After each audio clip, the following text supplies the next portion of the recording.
Okay, thanks.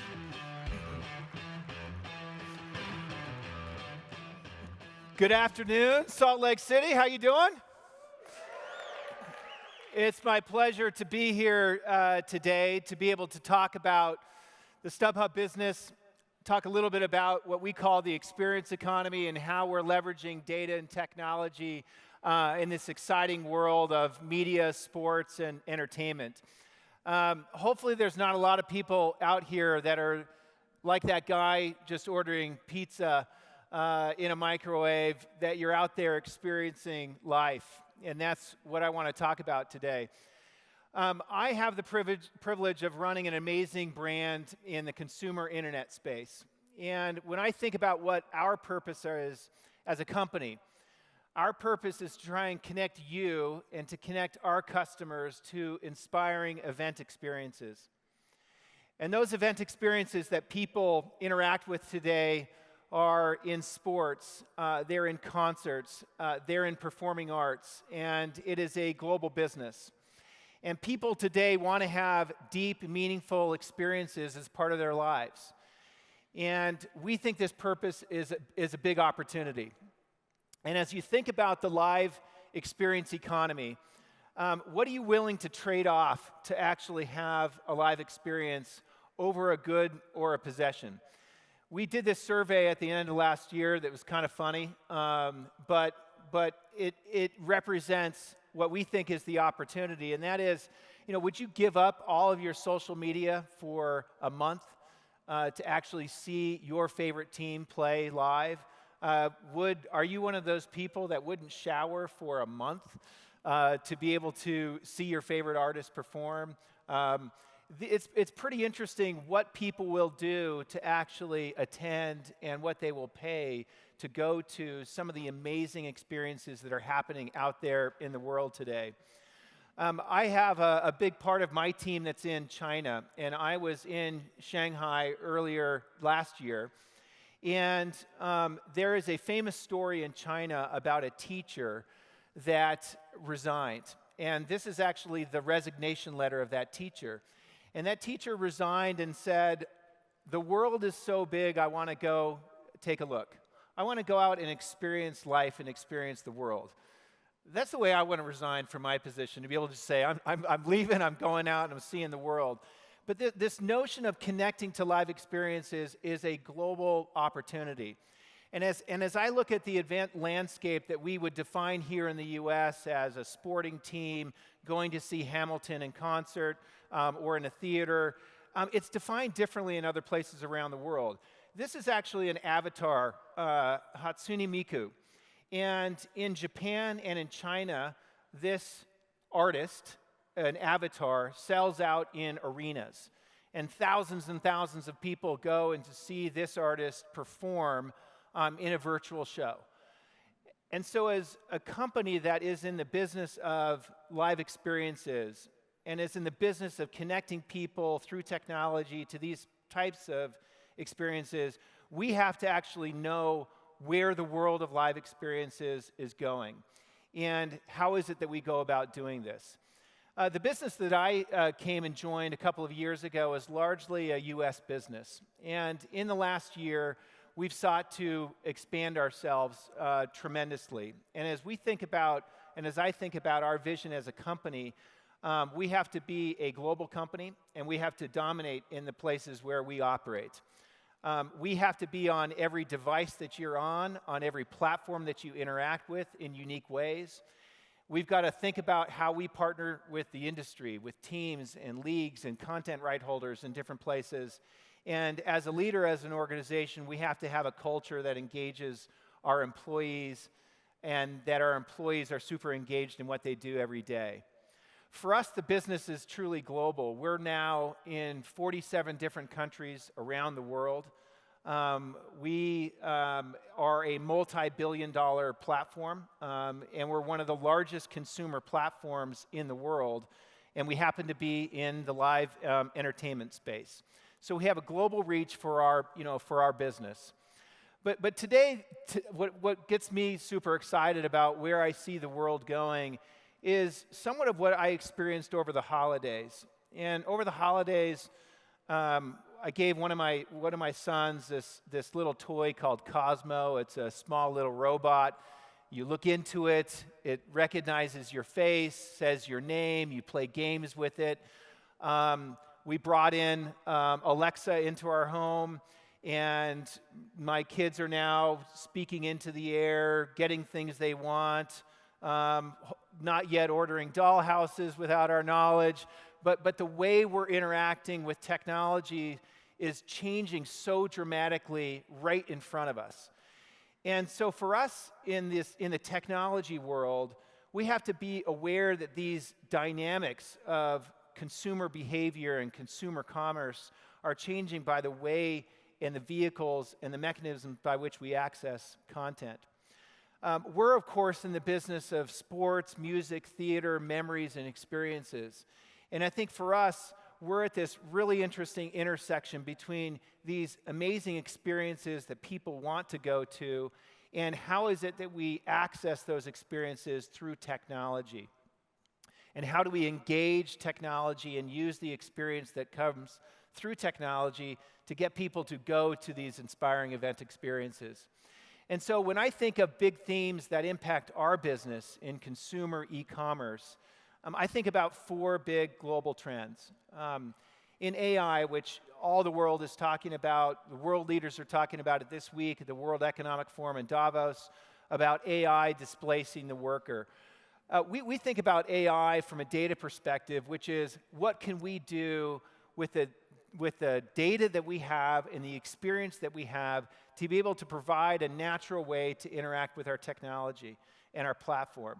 And so we think of AI in a way of speaking into the air through a device that says, I want to go to an event tonight. What could I go see? I might be watching TV, and I want to actually have a chat in session and be able to transact in a messaging platform without having to go to a destination.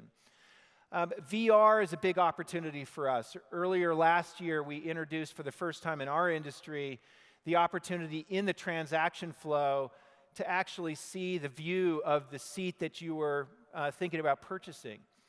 And when our customers interacted in a virtual experience in commerce on a mobile device, they actually transacted with more frequency. And they transacted at higher average order values. And so for us, virtual reality is not something that's way out into the future. For us, it's real today. And it's the way that our customers are engaging with a listing that somebody is putting up to be able to sell a ticket to an event somewhere. Mobile is a multi-billion-dollar business for us already. It's the fastest growing part of our business. Our business is moving dramatically from a desktop world into a mobile world. And if you're a business today that is interacting with consumers and is in e-commerce, if you're not mobile first in terms of your orientation, you're going to be last in your space. So we have to constantly innovate on the mobile side to stay in front of the competition. And the last piece is social. Social is a really interesting opportunity for us. And as we think about the social opportunity, the going to an event experience is a uniquely social one. And to the extent that you were interested in going to see the U2 Joshua Tree tour that's coming up, it's going to be one of the biggest tours this year. If you were entering into that transaction flow and you wanted to say, I have a bunch of friends that we all want to sit together and go together, there's very few platforms that you could go to actually transact in that way. There are very few platforms that you could go to the event and know what of all your friends are actually going to go and see this event. And so when we look at the interplay between a virtual view of a seat and a social view, we think of a world where you might actually come to StubHub, be really interested in going to a Giants game, you love section 114, row 3, and you look at that, and you're looking at a virtual view through the stadium, and you're seeing where all your friends are sitting. That's a pretty dynamic opportunity for us that blends all of these different technology trends together. One of the things for us that's super exciting is we're in this business of, again, in sports and music, we've had to change how we interact. And in technology, what's interesting is a lot of the companies that are out there today are thinking about disrupting industries. And StubHub was a disruptor and an innovator for a long period of time. I was not the founder. I did not come up with the idea. I'm 16 years into this company's history.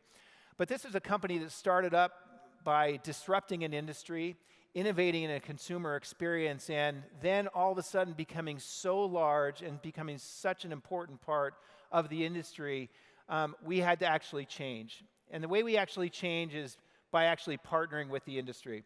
And so I was really happy this year that we were the very first brand to actually get our brand on a major league professional sports team in the United States. We chose the Philadelphia 76ers.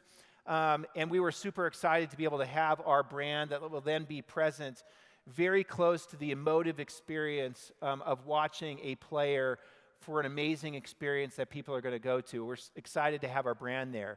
We have partners, 200 other different partners that we have around the world. We're excited that we're introducing, as I said, social logon features and social integration directly right into our platform that we didn't have before, that we're just introducing. One of the things that I inherited was a contentious relationship with the New York Yankees. And one of the very first things that I did, and as I started the company, was to go right to the Yankees and say, we need to put this history behind us and figure out a way to work together. And I was super excited last year that we announced a major partnership with the New York Yankees, and now they're one of our best partners. And we're going to be doing some super exciting things on mobile entry to one of the biggest, most important franchises in sports in the world. And the last piece is, for us to be able to deliver an integrated experience, when you think about a ticket that's sold on a primary basis and secondary resale, we're blending those worlds together. We have this up and running with our partners in the Philadelphia 76ers, and we're bringing it out to the world. And then finally, data. Data is so important in our business. And when you think about the data that we have, we're entering into a transaction with our customers every 0.9 seconds. And we know in every venue in the world exactly what every seat, what every row, we know the value of what that seat should go for.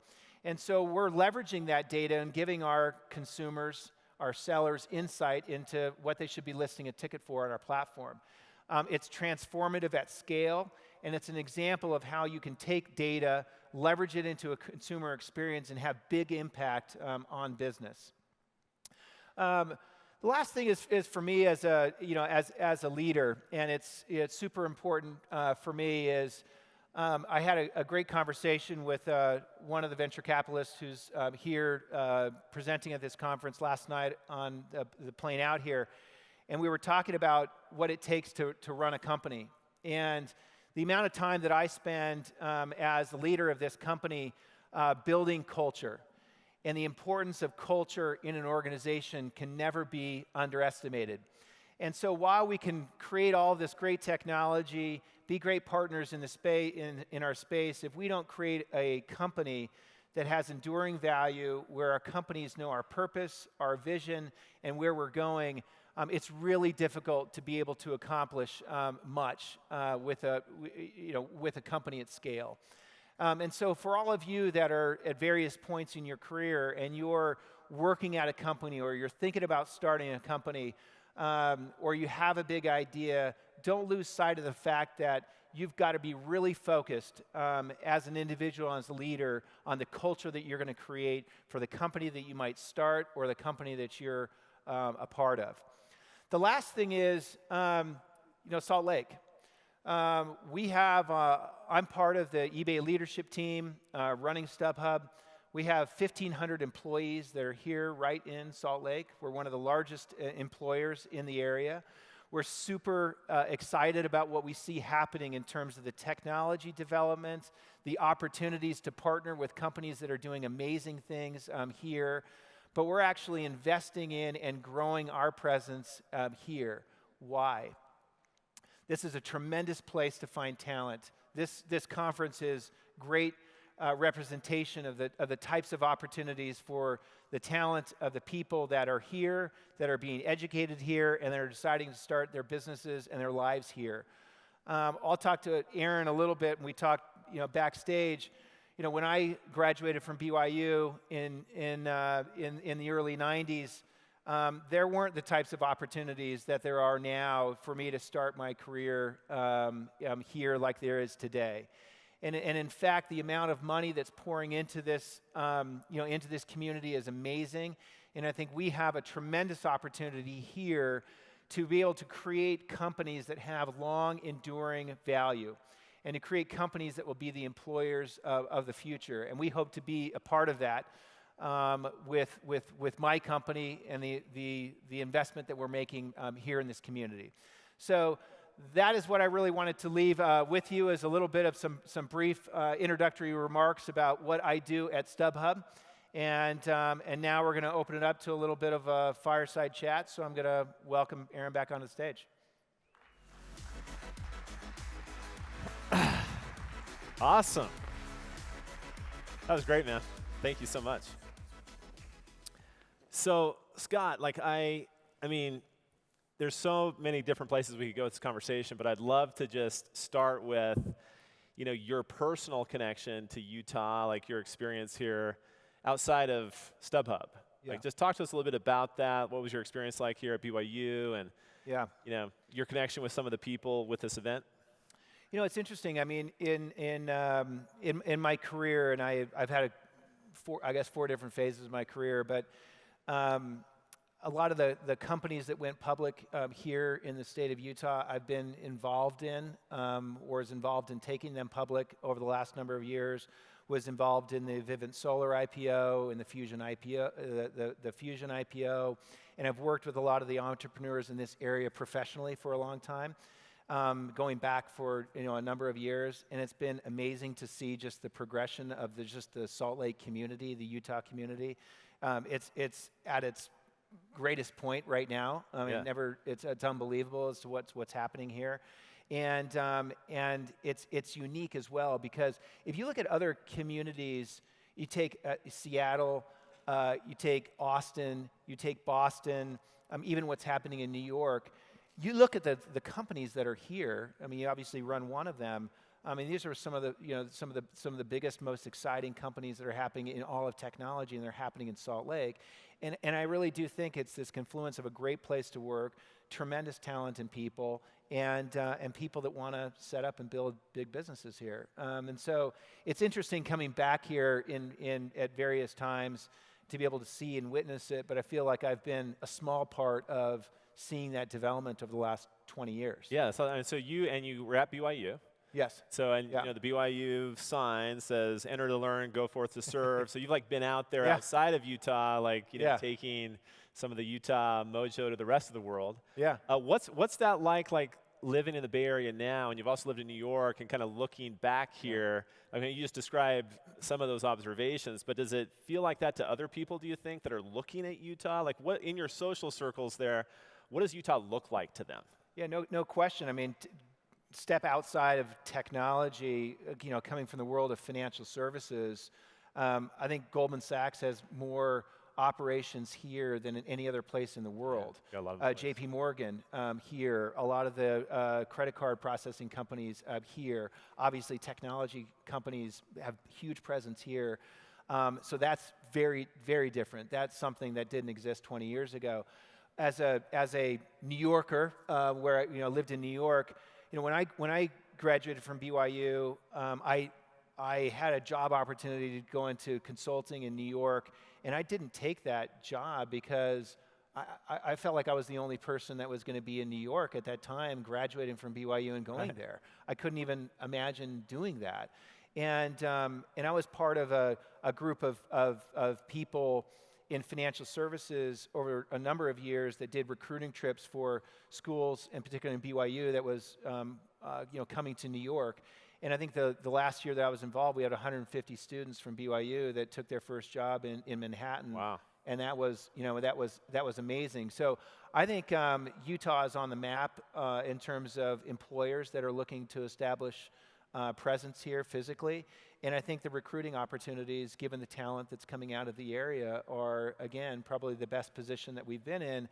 But I will say that, to your question, taking that influence out, I think there's a responsibility that everybody has for either the representation that you have of the alma mater that you're coming from, or the place that you grow up.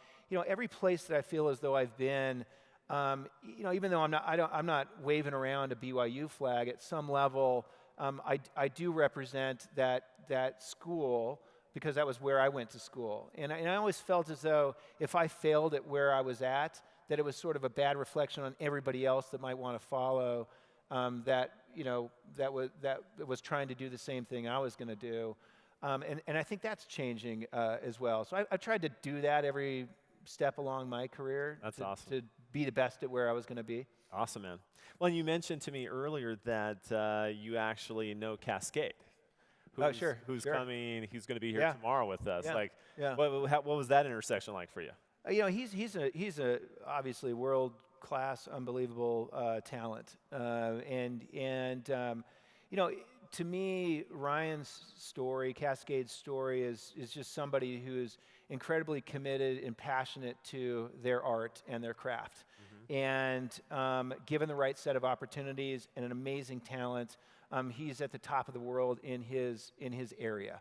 Yeah. But at the same time, I look at the other executives and companies and people that have followed similar passion over the last 10 years. I know your story. I know Ryan's story. I know Todd Peterson's story. I mean, these aren't things that happened in 2 years' time. I mean, these are businesses that have been created over a decade of time, and an incredible amount of talent, an incredible amount of effort.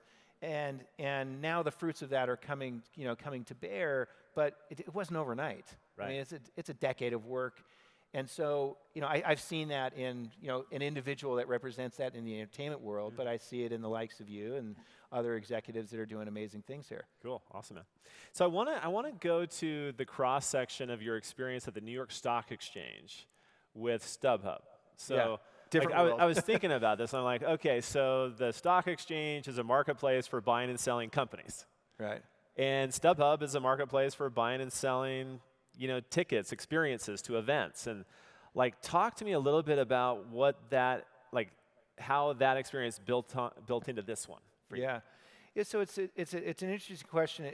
The worlds are actually more similar than you might think. At the exchange, we were processing $1.5 trillion of transactions every single day. And in terms of the way stocks are traded in that world, there might be 50 different pools of liquidity where a trade might be represented at any one time. And at the stock exchange, we were focused on making sure that we could execute faster and at a better price than any other platform. And you're competing with 50 other different places to do that.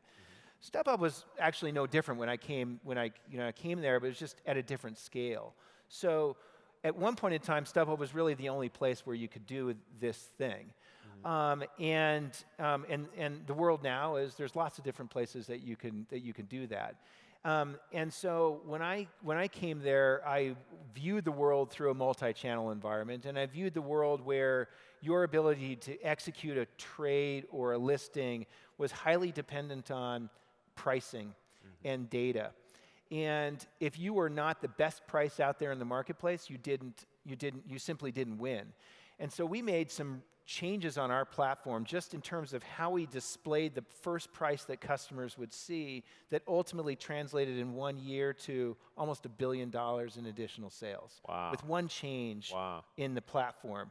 And that was just something that, again, coming from the outside, I saw, and we saw as a team, but we were then able to go and make some of those changes. So the worlds of marketplaces of having an ecosystem where a buyer and seller come together on one platform, whether it's eBay or Craigslist or Uber or Airbnb or StubHub, they all run in a very similar fashion. So you saw, so the experience you had at the stock exchange and how critical that timing element was what led you as the president at StubHub to really see like what that would do for the business. Like that was probably a unique thing you brought with you that someone else that didn't have that experience might not have seen. Yeah, and it wasn't just me. I mean, this is something that we had debated on, but again, coming into a company, we had an entire marketing campaign around what we called an all-in price. Yeah. Around showing the base price with including all fees, and that was branding around the company. So changing that, actually it was a difficult change for us culturally. I talked about culture. That was really tough to get through. The financial results for the company were tremendous. I actually took a hit culturally for making a change that our company thought was the right thing to do, but it was the wrong thing for the business. So that type of dynamic, it's tough when you're in that position to make those tough calls. But you have to be able to respond in a marketplace very, very quickly because disruption, even for a company of our size and scale, is around the corner. I mean, somebody is going to, could outflank us tomorrow with a better experience than ours. I mean, I've noticed in my own use of StubHub that dynamic playing out. Like, I mean, just in my own experience, like, we've bought some pretty important event experiences through your platform just over the last year. Yeah. We went to the Super Bowl for the first time, which is something I always wanted to do with my boys. We went to Game 7 of the NBA Finals this last year. And all of that we did through StubHub. Yeah. And like the experience that I had there, like I could tell that the back end was working differently. Yeah. Yeah, and I talked about mobile, but if you looked at the Super Bowl last year, Game 7, NBA Finals, and Game 7 of the World Series, these were amazing events. And actually, I would even put Hamilton, the play Hamilton. Oh, yeah. Actually, Hamilton we've sold more tickets in Hamilton than any other major sports team. And that's wow. Hamilton, so crazy. But I'll give you one example. So Game 7 in Chicago was an unbelievable experience on our platform. We sold, millions and millions of dollars worth of transactions in the last 2 hours right before the game started. And every single one of those transactions was done on a mobile device that you could go look on the platform, buy a ticket, walk in, mobile entry, walk into the stadium. And when we looked at that stadium for that game, we seated over 30% of that venue had actually got in via StubHub, wow. which was crazy. We had a customer from 50 states in the United States, and we had a customer from 18 different countries. So the business was global, and it was way beyond Cleveland and way beyond Chicago. And nobody else, even as global and great as those franchises are, none of them could get exposure to that breadth of a customer base that we've built out by having a great experience, making it enabled on a mobile device, anywhere in the world. Yeah, it's crazy. And it's crazy. It's funny you say that because like when we were traveling to Game 7, there were actually a few people in our party who didn't have tickets yet. Oh, yeah. Yeah. And I was like, what are you doing? Like, how are you going to get tickets? Yeah. They said, well, we're either going to buy them from scalpers or we'll just StubHub it. Yeah. Like they had that level of confidence that they would be able to get the ticket right before the game. Yeah, and it's a big deal. I mean, we're in a business, we actually sell what we call primary tickets as well as a resale ticket. And in the resale ticket, you are trusting that the seller that's selling into the platform is going to deliver. And we do, a ton of work around that. Our fraud rates are less than 0.5%. I mean, it's minuscule. But for somebody that's paying thousands of dollars to go to an event, if you're going to show up to that event and it's not working, like that's a terrible customer experience. We just cannot have that happen. So the amount of work that we have to do technologically to work through that transaction flow that you think is kind of simple, but in fact, different fulfillment methods, different types of tickets, paper tickets, mobile tickets, PDFs, different venues. I mean, it's unbelievably complex for a very simple customer experience, which is, I'm showing up, I want to go, I'm going to this platform, hey, there's a ticket here, I want to buy it, I walk in. That seems pretty simple. It's crazy complex. Yeah. Yeah, my wife came to me just last night and looked really disappointed because she was on the U2 website and had seen that like all the tickets were sold. And I said, well, don't worry, I'm actually interviewing Scott Cutler from StubHub tomorrow. I'm sure Exactly. you can hook us I up. got you hooked up. I got you hooked up.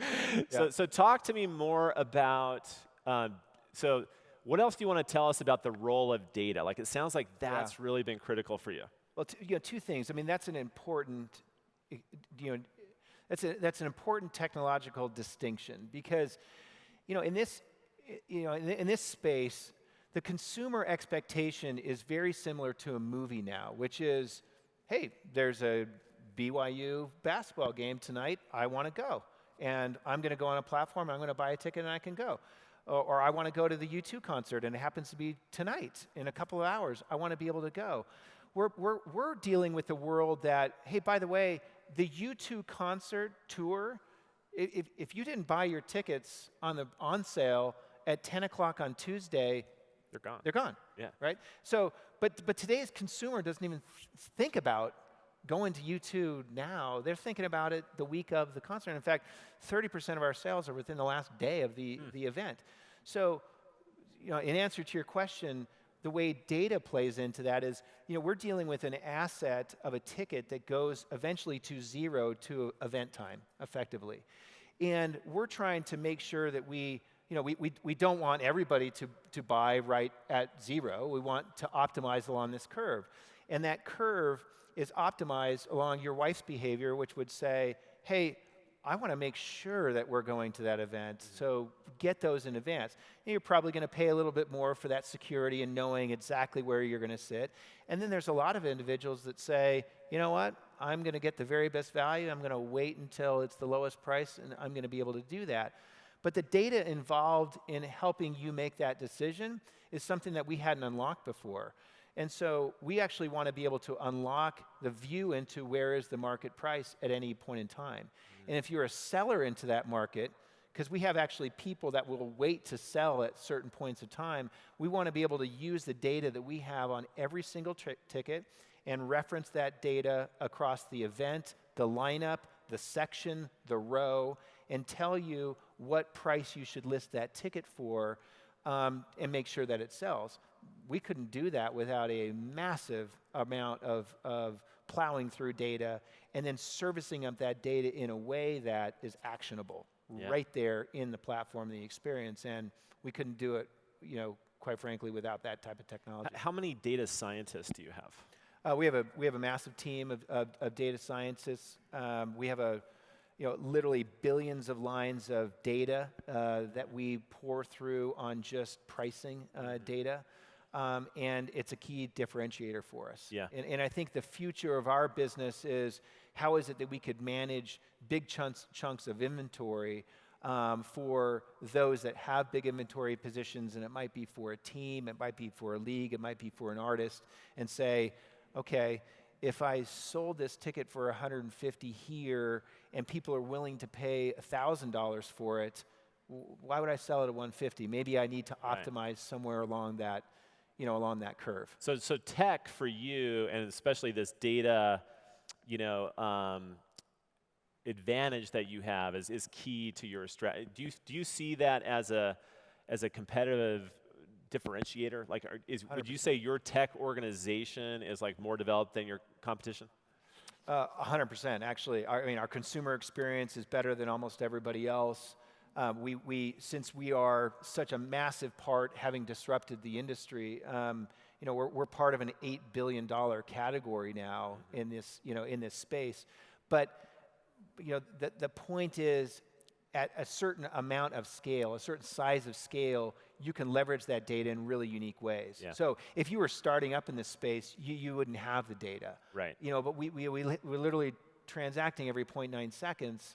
We have an inordinate amount of data, and now it's sort of how we filter that and then translate it in. And so I would hope that with our scale and with our data, that we'd be able to stay in front of everybody. But that's our job, and our technologists and our data scientists and our analytics team to be able to do that for us. Great thing to invest in, man. Yeah. So I want to hear just quickly about VR. Like that's just fascinating to me. How a little bit more. Double click into that. Yeah.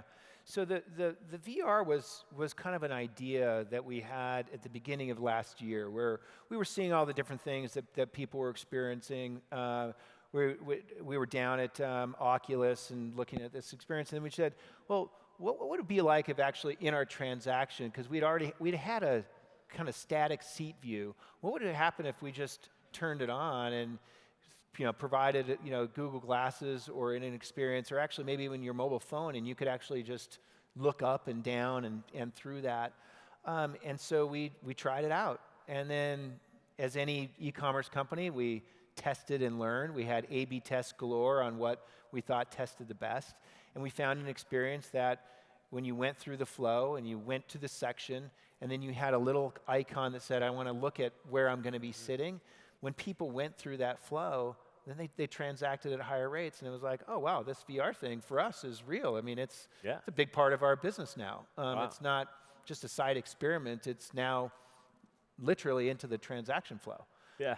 I mean, it's a real practical implementation of VR that I wouldn't have considered that just fits. So people that have the technology, they can really get a sense. Because that's the biggest question when you're looking at an event is like, well, are these seats going to suck or are they actually going to be good? Like, it's hard to know. And then we're trying to do things around loyalty, which is how do you why would you come back and interact on our platform? So we had a really fun thing that we did at the end of the year where we sent out to all of our best customers some Google Glasses, branded StubHub, and then we had a VR video, which was an experience of going to a festival.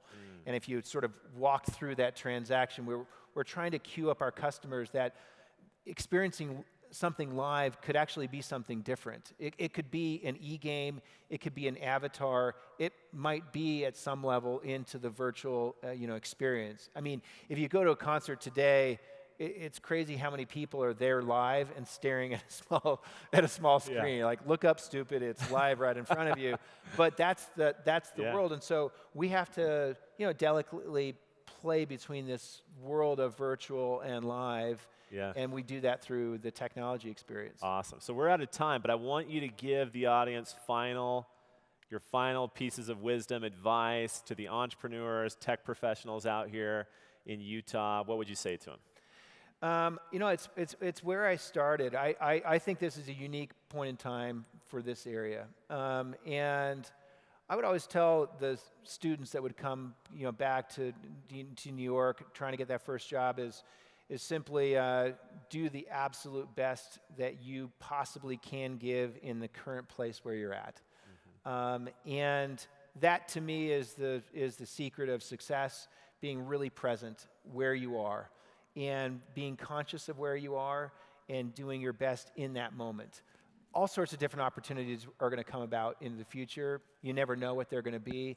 I had no idea that I would ever be in New York. I had no idea all the different things in my career would come to play. But I think if you do focus on where you're at and do really well at where you're at, the opportunities will be in front of you. Awesome, man. All right. Thank you so much for coming and being with us. And let's give him a hand, everybody. Thank you, Scott. Thank you. Thanks, bud. Awesome.